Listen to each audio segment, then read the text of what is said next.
जय भीम।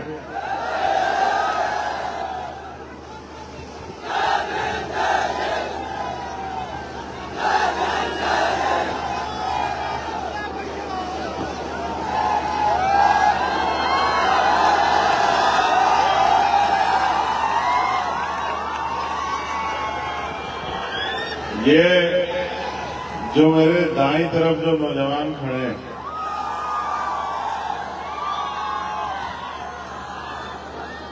अब तो हमने आपको देख लिया, अब तो बैठ जाओ।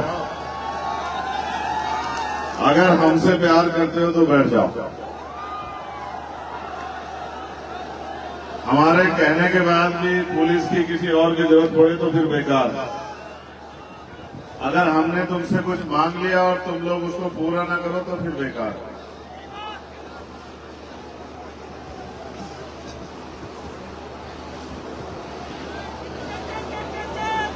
बैठ जाओ।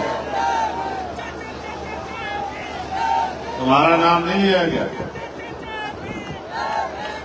ये बाईं तरफ वालों को भी देख लिया मैंने। अब इनसे भी मेरा आग्रह है कि वो बैठ जाए। मैं समझ गया नारा लगाने का मतलब ये होता है कि अपनी तरफ ध्यान आकर्षित करना। तो ध्यान आकर्षित हो गया, लेकिन अब बैठ जाओ। अब कोई खड़ा नहीं रहेगा। जो खड़ा रहेगा माना जाएगा कि वो हमारा आदमी नहीं है। यहां जो भी खड़ा है उसको हम इसी तरह देखेंगे कि वो हमारा आदमी, क्योंकि जो हमारा आदमी है वो तो हमारी एक बार की बात को मान लेता है।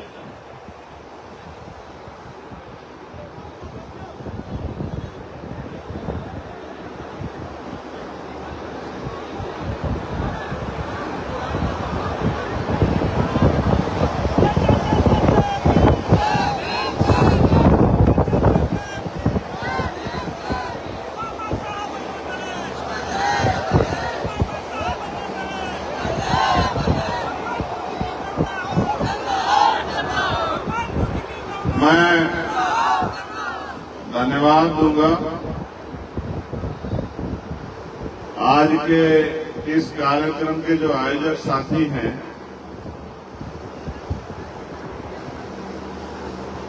जिनकी जिम्मेदारी यहां इस कार्यक्रम को कराने के लिए लगाई गई थी।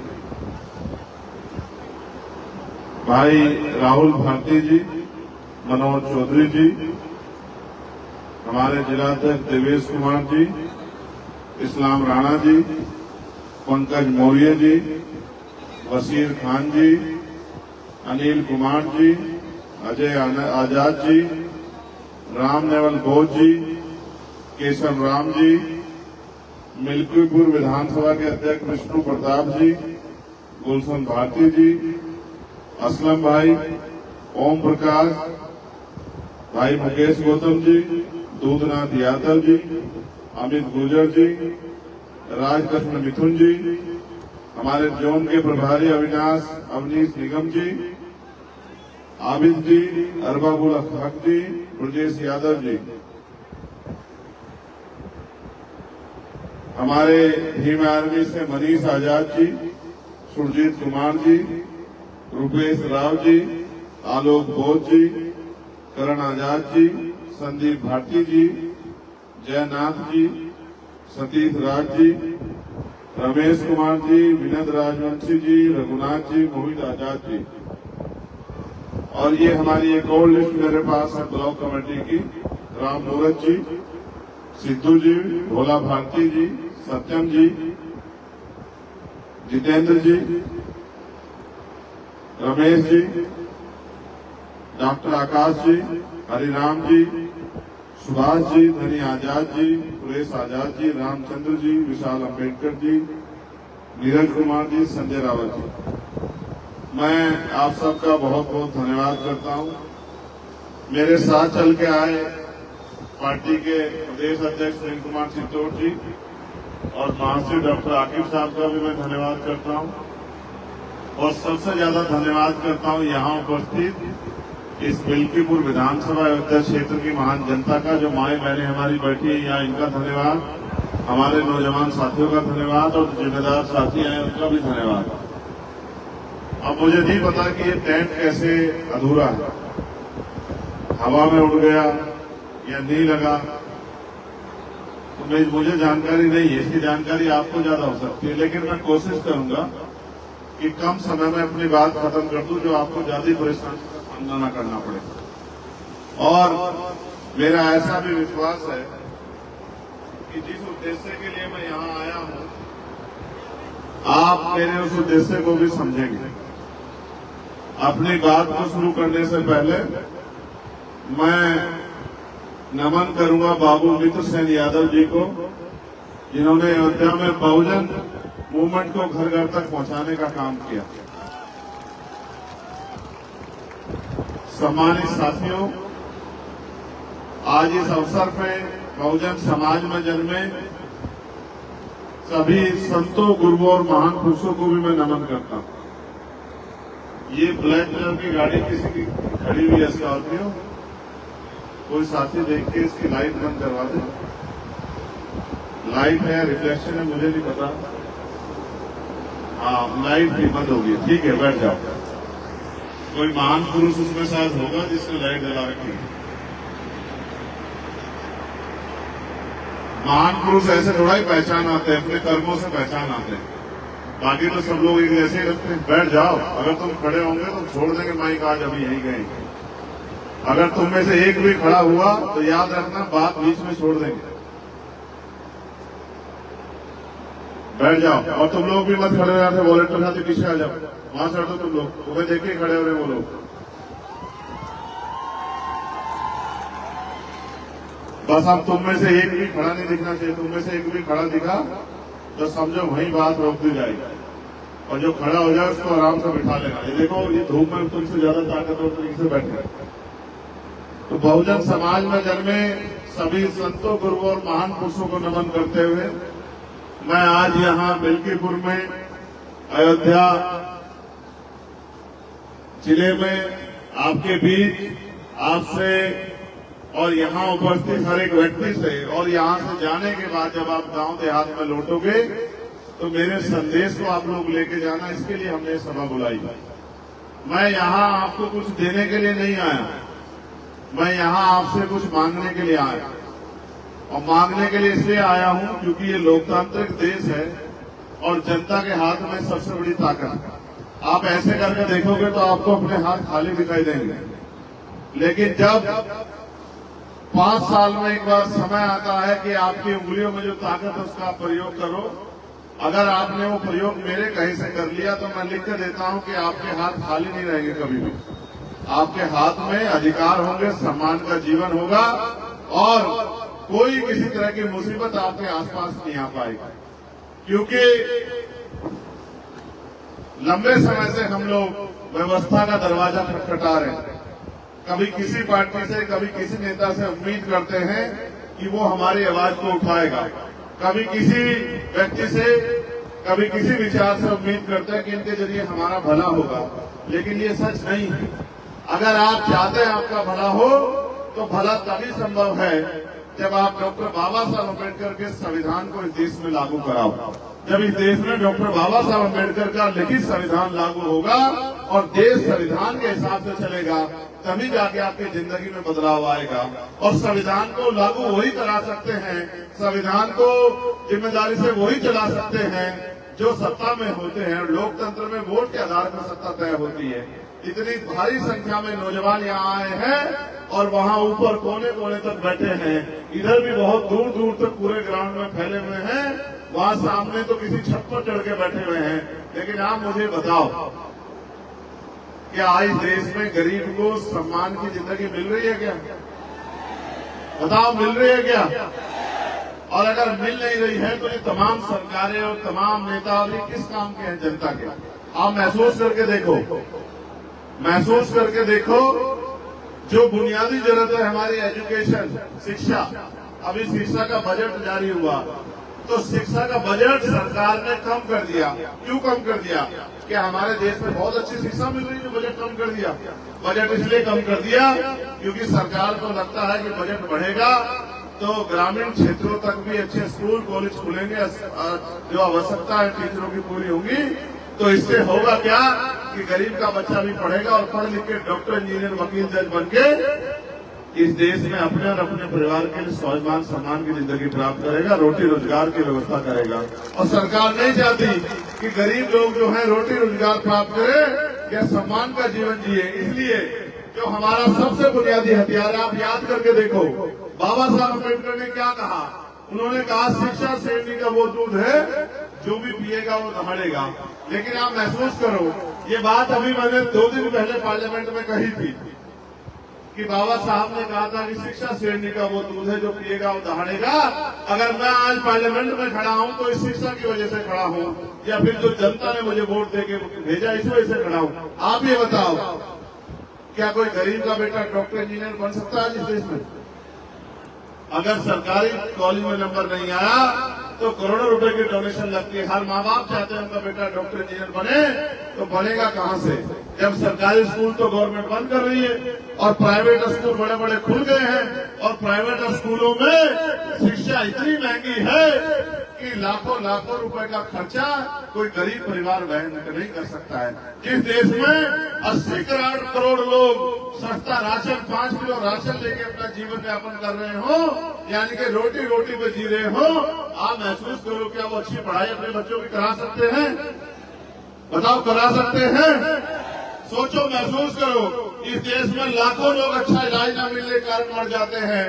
और ये अच्छा इलाज क्यों नहीं मिलता? सरकार को तो हम बराबर का टैक्स देते हैं, फिर अच्छा इलाज क्यों नहीं मिलता? अच्छा इलाज इसलिए नहीं मिलता कि अच्छा इलाज आज के समय में चाहिए तो प्राइवेट हॉस्पिटल में जाना पड़ेगा। और प्राइवेट हॉस्पिटल में कौन जा सकता है? जिसकी जेब में पैसा है। और पैसा किसकी जेब में है? देश के 80 करोड़ लोग तो 5 किलो राशन पे जिंदगी जी रहे हैं। देश के 80 करोड़ लोग से ज्यादा लोग तो महीने में 10,000 रुपए भी नहीं कमाते हैं। उनकी न्यूनतम वेतन तो साल भर का 1 लाख रुपए भी नहीं है। तो आप मुझे बताओ कि वो लोग अच्छा इलाज करा सकते हैं क्या? अभी प्राइवेट हॉस्पिटल में जाओगे तो डॉक्टर कितने पैसे का पर्चा बनाता है? कितने पैसे का? कहीं 200 रुपए का, कहीं 400 रुपए, कहीं 500 रुपए का। और कहता है अगर रात को दिखाना है इमरजेंसी में तो 2,000 रुपए लगेगा फीस। कहता है नहीं कहता? आप बताओ कि अगर 2,000 रुपए फीस देने की स्थिति होती तो इस देश में लोग 5 किलो राशन पे अपनी जिंदगी चलाते हैं। तो कितने ही लोग सड़क पे मर जाएं, एक्सीडेंट होकर मर जाएं, अस्पताल में मर जाएं। अस्पताल में दवाइयां नहीं है, डॉक्टर नहीं है, कोई टेस्ट अस्पताल में नहीं होता। और तो और हमारे नेता लोग भी बैठे हैं। आप महसूस करके देखो, जिस डॉक्टर के पास जाओगे वो ये कहेगा टेस्ट हमारी लैब से होगा। कहता है नहीं कहता है? मैं किसी दूसरे की रिपोर्ट को नहीं मानूंगा, मैं अपने आप टेस्ट कराऊंगा। यानी कि एक और चोरी, एक और डकैती। भाई ये बताओ गरीब लोग जाएंगे कहाँ? और सरकारें बजट कम कर रही है हेल्थ का, सरकारें एजुकेशन का बजट कम कर रही है। तो मेरी समझ में ये आता है कि ऐसे रास्ता निकलने वाला नहीं है। आप लंबे समय से लोगों पे भरोसा कर रहे हो और ये लोग आपकी वोट को लेके अपने आप पैसे वाले बन के बड़े बड़े कोठी बंगलों में चले जाते हैं, बड़ी बड़ी गाड़ियों में घूमते हैं, तमाम तरह की सुख सुविधा प्राप्त करते हैं। और इस गरीब समाज जिससे उठकर जाते हैं उस समाज की तरफ पलट के नहीं देखते। तो आपकी मेरी जिम्मेदारी होती है कि ऐसे लोगों को कुर्सी से हटा के और आपके काम करने वाले लोगों को मौका दिया जाए। आज मैं जब ये देख रहा हूँ नौजवानों को, तो मुझसे मीडिया के लोग कहा करते थे 1 साल पहले, और क्या कहते थे कि चंद्रशेखर आजाद साहब आपके साथ तो सब नौजवान लोग लगे हुए हैं, ये नौजवान लोग क्या कर लेंगे?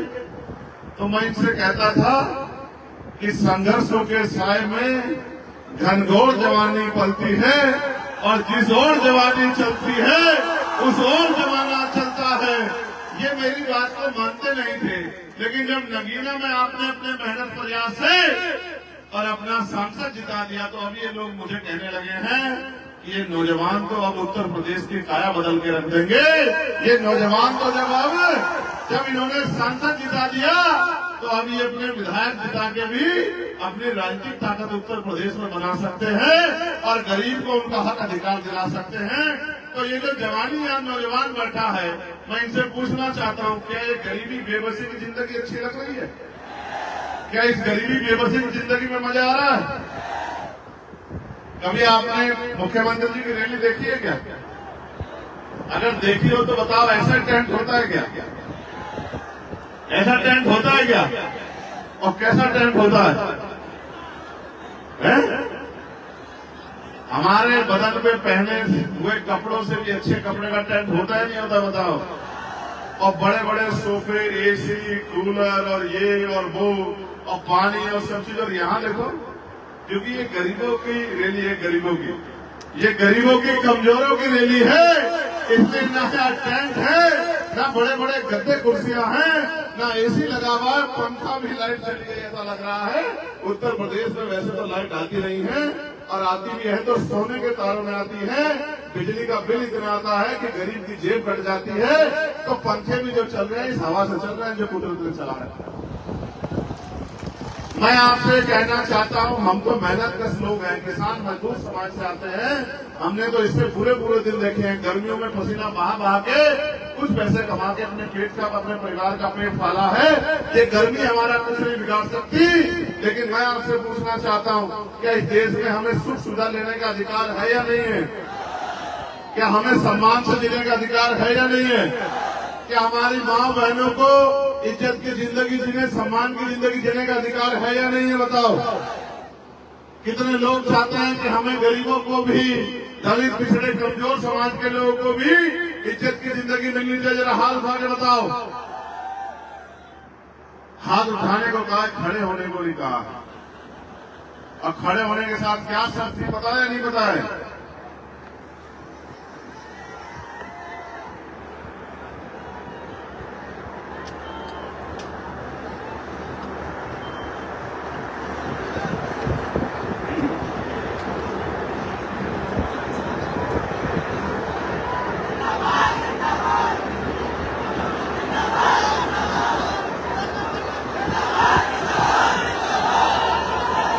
चाहे अपनी बात को रखे, बताओ।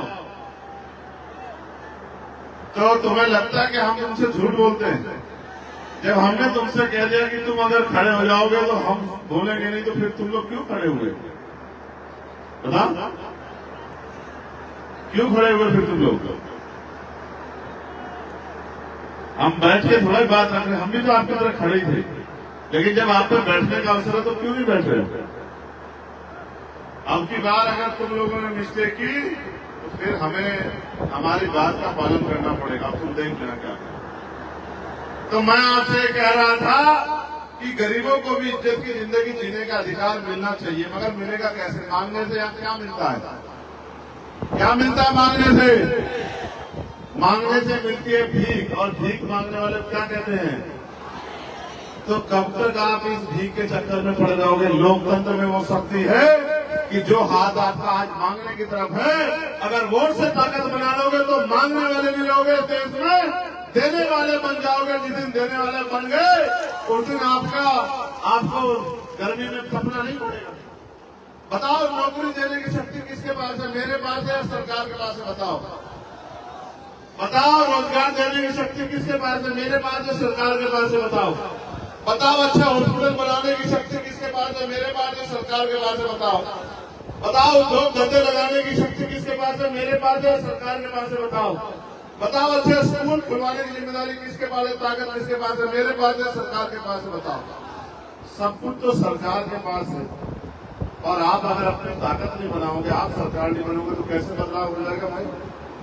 अब मैंने कहा, मेरी बात पे गौर करो, मैंने पार्लियामेंट में कहा कि भारत में बदलाव तब तक नहीं होगा, गौर से सुनना, जब तक इस देश में अच्छी शिक्षा व्यवस्था तब तक नहीं होगी, जब तक प्रधानमंत्री से लेकर और प्रधान का बेटा सरकारी स्कूल में नहीं पढ़ेगा, तब तक इस देश में अच्छी शिक्षा गरीबों को नहीं मिल सकती।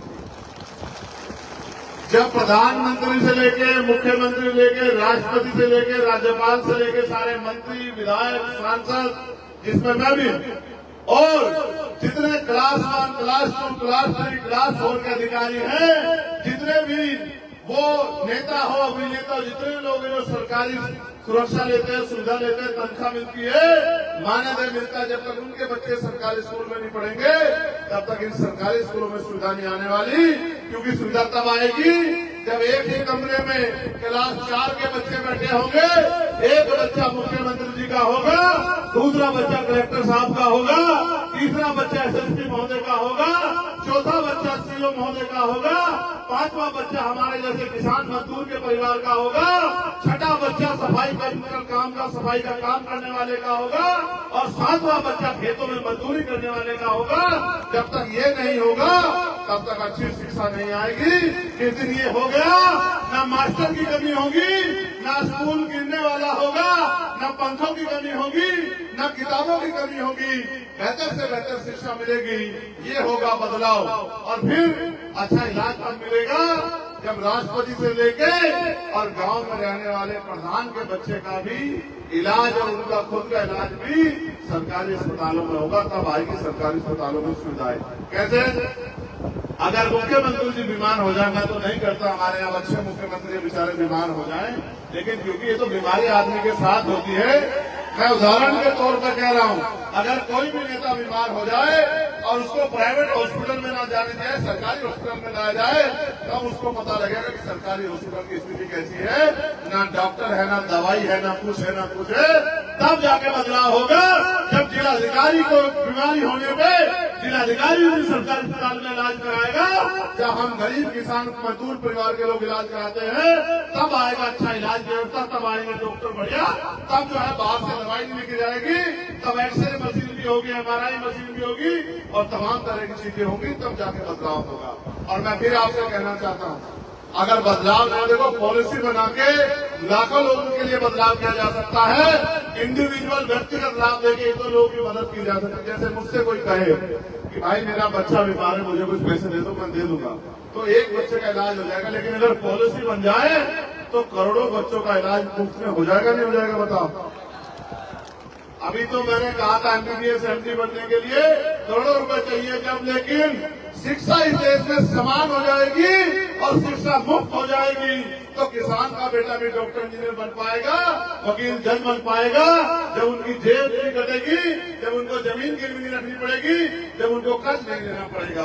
और मैं फिर आपसे कहना चाहता हूँ साथियों, इसको लागू कराने के लिए शक्ति की जरूरत है और शक्ति आपके अंगूठे में है।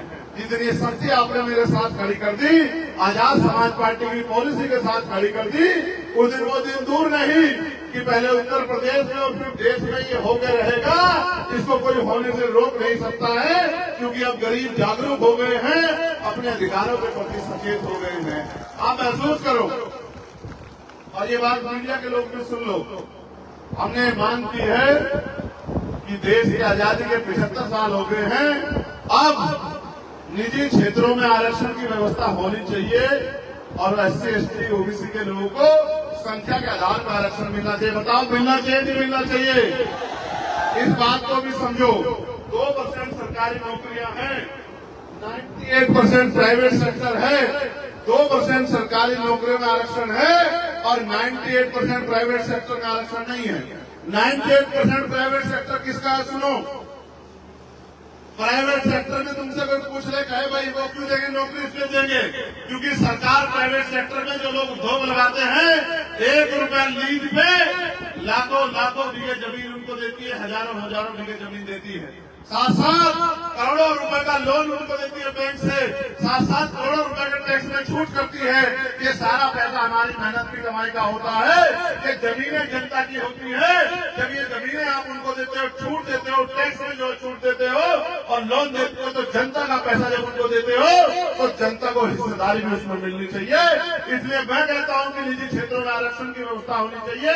साथ जब सामान उनकी कंपनियों में जो बनता हम खरीदते हैं, तो जब उनके जो है ग्राहक हम हैं, तो उनके कर्मचारी हम लोग क्यों नहीं हो सकते? सरकार मुझे इस बात का जवाब दे। इसलिए मैं आपसे कहना चाहता हूं कि लड़ाई बड़ी लंबी है, लेकिन लड़नी है। हम तो पार्लियामेंट में जब से हम गए हैं, आप ये जानते हैं, हम सबकी आवाज उठाते हैं। बीएड के बच्चों की आवाज उठाते हैं कि उनको भर्तियां निकाल के नौकरी दो, बैकलॉग भरा जाए, इसकी आवाज उठाते हैं। और बीटीसी के बच्चों की आवाज उठाते हैं, साथ होमगार्डों की आवाज उठाते हैं, पीआरडी के जवानों का माने थे बड़े, उनकी आवाज उठाते हैं। महिला जितनी है हमारी बहनें, आशा हो, आंगनबाड़ी हो, भोजन माता हो, ग्राम सेवक हो, तमाम लोगों की आवाज हम लोग उठाते हैं। बेरोजगार नौजवानों को 5,000 रुपए भत्ता मिले, इसकी आवाज भी हम लोगों ने उठाई। साथ हमने ये भी आवाज उठाई कि कि महिलाओं को जो पेंशन मिलती है 500 रुपए, वो बढ़ के 5000 रुपए होनी चाहिए। और भी हमने आवाज उठाई कि गैस के सिलेंडर का दाम 500 रुपए होना चाहिए, इससे ज्यादा नहीं होना चाहिए। बिजली के दाम कम होने चाहिए, बिजली के दाम जो सोने की बिजली के दाम होंगे वो कम होने चाहिए। हम तो लगातार आवाज उठा रहे हैं। और तो और हम अपने पुलिस के भाइयों की भी आवाज उठाते हैं। हमने ये भी कहा कि इनकी ड्यूटी भी 8 घंटे की होनी चाहिए, इनको भी सप्ताह में 1 दिन छुट्टी मिलनी चाहिए। और बॉर्डर स्कीम जो है, बॉर्डर स्कीम का जो नुकसान इनको हो रहा है, जैसे छुट्टी मिली, अब इनकी ड्यूटी अयोध्या में रहने वाले हैं ये बिजनौर के, अभी ये 1 दिन की छुट्टी मिली, सुबह यहाँ से जाएंगे, शाम तक तो बिजनौर पहुंचेंगे और शाम के टाइम उधर चलेंगे तो तब अगले दिन यहाँ पहुंचेंगे। तो हमने कहा कि बॉर्डर स्कीम खत्म करके बराबर के संबंधित जिलों में इनको पोस्टिंग मिलनी चाहिए, क्योंकि ये भी इंसान है, अपने परिवार के बीच में पहुंच जाए। इनके दिन को भी जो है अपने परिवार से मिलने की आजादी होनी चाहिए। ये मांग भी हमने उठाई, लेकिन जैसे हमने मांग उठाई तो भाजपा के लोग सब लोग चिल्लाने लगे, भाई ये राज्य का विषय है, राज्य का विषय है। तो हमने कहा भाई राज्य का विषय भले ही हो, हम तो मॉडर्नाइजेशन की बात कर रहे हैं। हम तो कह रहे हैं कि मॉडर्नाइजेशन पुलिस में होना चाहिए। अब पुलिस में सुधार की जरूरत है, रिफॉर्म की जरूरत है। रिफॉर्म को सेंटर ही करेगी या नहीं करेगी बताओ? रिफॉर्म का काम स्टेट का नहीं है, रिफॉर्म का काम सेंटर का है। सेंटर कानून बनाएंगे, हर स्टेट अपने पुलिस कर्मियों की सुविधा ले। बताओ कैसे नहीं बदलाव होगा? तो हम तो वकील लोग हैं, तो समझते हैं कैसे क्या करना है। लेकिन मैं आपसे पूछना चाहता हूँ, आप नहीं चाहते कि ये परिस्थिति बदलनी चाहिए? जोर से बताओ, चाहते भी चाहते हो? तो भैया चाहने से तभी होगा जब चाहने के साथ आप उस पर काम करना भी शुरू कर दोगे। आपने यहाँ तमाम लोगों को अवसर दिया, तमाम लोगों को आगे बढ़ाया, और जो लोग आगे बढ़े उन्होंने अपने और अपने परिवार को आगे बढ़ाया, लेकिन ये गरीब समाज वहीं का वहीं रह गया। मैं यहाँ के लोगों से कहना चाहता हूँ, देखो नगीना के लोगों ने मेरी बात मानी, तो बताओ नगीना के लोगों को फायदा हुआ नहीं हुआ? और वोट में क्या ताकत है समझते हो?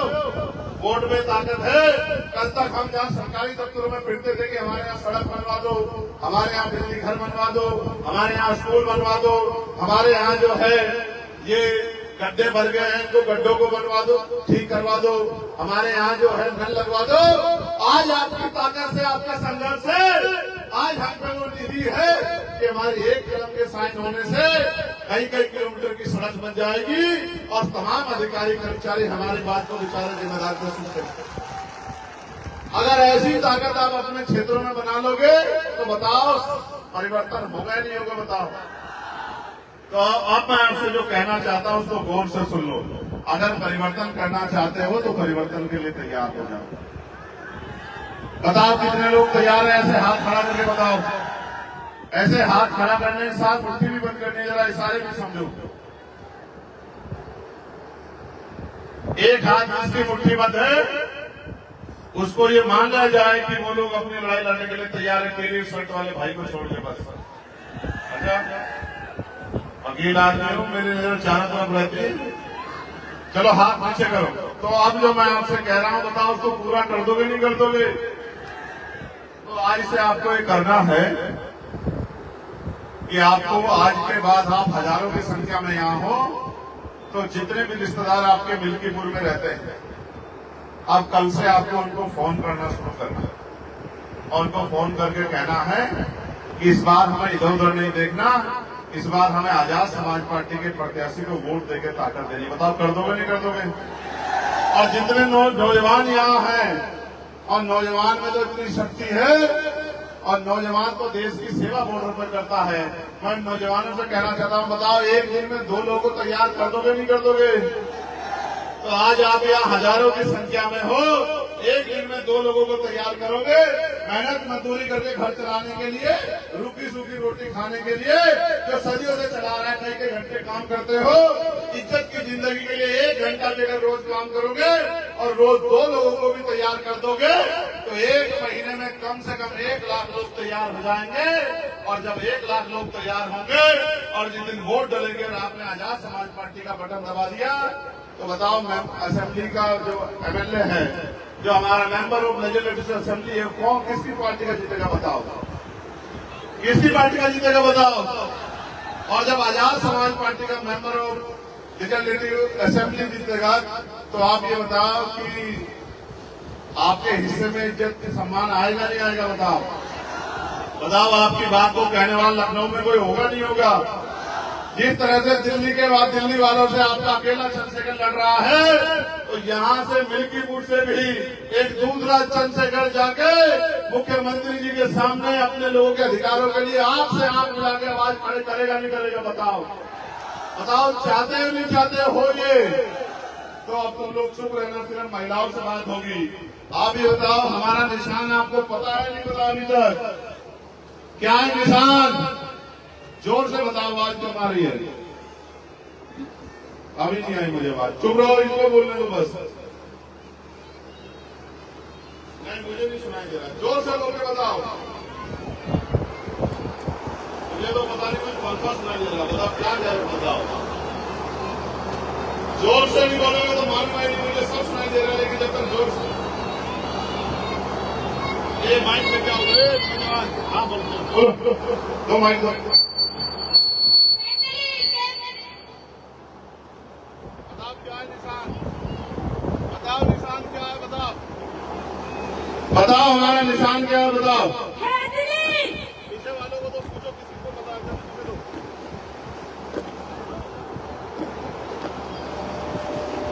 बताओ, जिसे जिसे पता है जरा हाथ उठा के बताओ।